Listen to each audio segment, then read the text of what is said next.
साहेब काय सांगाल, आज हनुमान जयंती आणि सर्व हनुमान भक्तांना काय शुभेच्छा द्याल?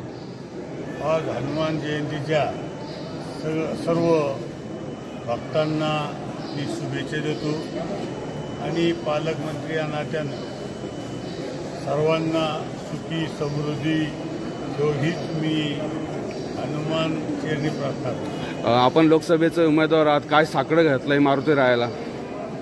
मारुती रायाला साकडं म्हणजे नेहमीच मी येण्याचा प्रयत्न करतो। साकडं वगैरे काही नाही, पण एकच सांगतो की मी नेहमी हेच सांगतो की सगळ्याला सुखी आनंदी ठेव, एवढंच मी सांगतो। आणि लोकसभा ही जी निवडणूक आहे ही मतदाराच्या हातात आहे आणि मला वाटतं मतदार निश्चित निर्णय घेतील आणि हनुमानाच्या आशीर्वादानं निश्चित आपल्याला यश आल्याशिवाय राहणार।